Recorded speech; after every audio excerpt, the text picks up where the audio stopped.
Olá pessoal, tudo bem? Então uma dica de véspera para a Polícia Militar do Estado de São Paulo da disciplina de História.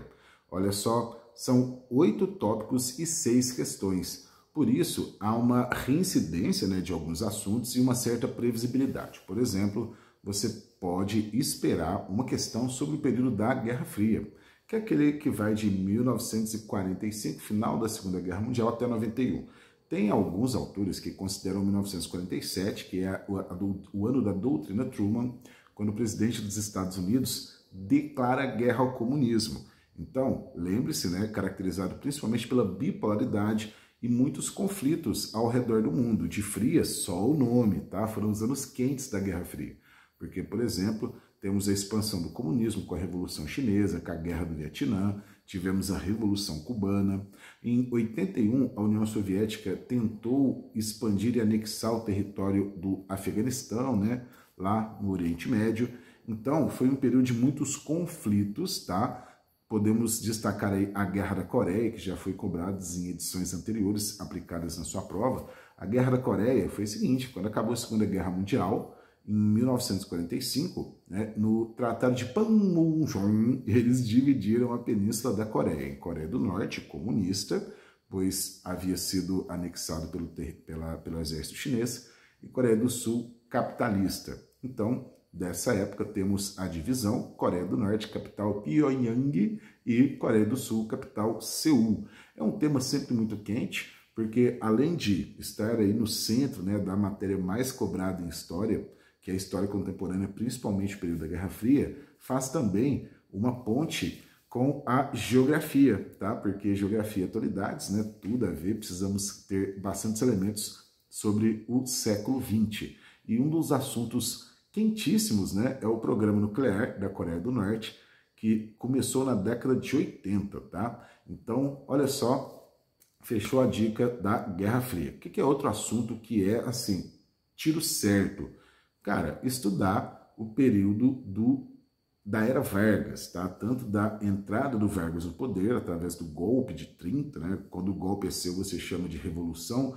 Então, a Revolução de 30, marca o início da Era Vargas, que foi até 1945. Ele só saiu do poder devido à participação na Segunda Guerra Mundial. Dentro do Brasil, ele mantinha um governo de inspiração fascista, Em 37, ele outorgou a Constituição do Estado Novo, chamada Polaca, inspirada na Constituição fascista naquele instante, do território da Polônia.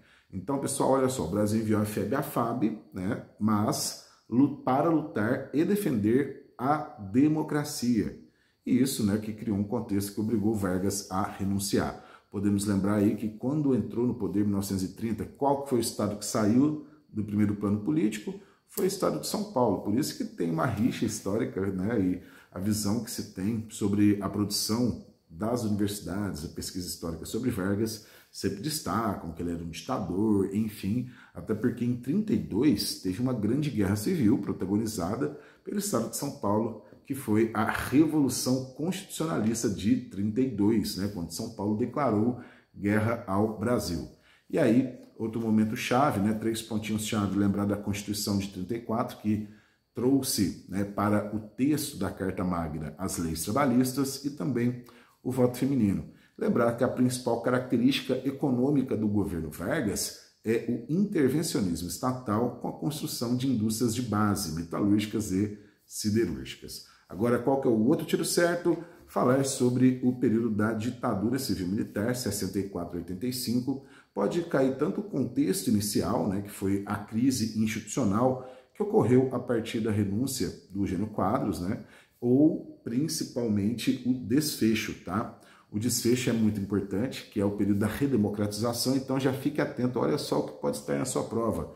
Biênio 78 e 79, foi o fim do período de vigência do ato institucional número 5, foi o período da lei orgânica dos partidos, em que retornou o pluripartidarismo, foi quando aconteceu em 79 a campanha e a lei da anistia. Então fique atento, porque aí nós temos uma anistia e um processo de abertura feito pelo próprio Estado militar, Então nós temos, olha só, na palavra de Geisel, uma anistia ampla, geral e irrestrita. Anistiou tanto aqueles que foram perseguidos politicamente, quanto os agentes do Estado que cometeram desrespeitos aos direitos humanos na prática aí do seu ofício. Então, a abertura para Geisel deveria ser lenta, gradual e segura. E o final, temos aí a campanha, pelas diretas já foi de 83, deputado do Mato Grosso, Dante de Oliveira, ele propôs uma emenda constitucional para que ocorressem eleições diretas para o próximo ano. No entanto, elas não aconteceram. Como assim elas não aconteceram? Lembre-se que as eleições de 1985 foram indiretas, tá? Indiretas, foi eleito para presidente Tancredo Neves e para vice-presidente José Sarney. Só que aí, o Tancredo já estava em idade bastante avançada, ele tinha uma saúde frágil, estava doente e não tomou posse, pois adoeceu, acabou por falecer, e quem recebeu a faixa presidencial e materializou o governo foi José Sarney, que combateu pesada a inflação, que foi um dos maiores problemas da década de 80. E vamos nos lembrar que foi no seu governo que ocorreu a promulgação da Constituição Cidadã em 1988, trazendo aí a novidade dos direitos sociais. Então podemos associar aí a importância da Constituição para o SUS, por exemplo, instituição, um órgão extremamente complexo e tão importante para a saúde pública brasileira. Então, pessoal, é isso aí. Gostaria de desejar uma ótima prova para vocês e guarde essas 3 dicas. Certamente os 3 temas estarão lá no seu concurso e você vai lembrar da dica e vai mandar bem, vai gabaritar. Então, cara, meu concurseiro, guerreiro estratégico, um grande abraço, bons estudos e foco no sucesso.